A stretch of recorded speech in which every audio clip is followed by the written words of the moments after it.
Guys Australia जाना चाहते हैं बिल्कुल फ्री।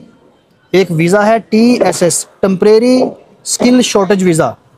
ये 2 से 4 साल का आपको मिलता है, पहला 2 साल का और 4 साल का भी मिलता है आपको। डिपेंड करता है कि आप में कौन सी स्किल है। इसमें आपको 24.95 ऑस्ट्रेलियन डॉलर मिलते हैं पर आवर। वीकली आपका 995 यानी कि अप्रॉक्सीमेटली 1000 ऑस्ट्रेलियन डॉलर बनता है।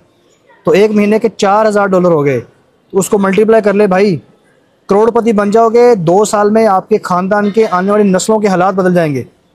स्क्रीन पे आपको दिखा रहा हूँ कैसे अप्लाई करना है, सब क्लास दिखा रहा हूँ आपको क्या तरीकाकार है। एजेंट के पास मत जाना, वो यही वीज़ा आपको जो कि फ्री में है 50 लाख रुपए का पेल देंगे। ठीक है भाई, हाजिर दिमागी से जाके खुद अप्लाई कीजिए। अब तो सोशल मीडिया आज़ाद है, लोग बाशऊर हैं, हर इंफॉर्मेशन ओपन है। तो भाई फ्रॉड से बचिए, स्कैम से बचिए, जाके अप्लाई कीजिए अगर अपने फैमिली के हालात बदलना चाहते हैं। डिटेल वीडियो यूट्यूब पर डाली है, वहाँ से भी हेल्प ले सकते हैं।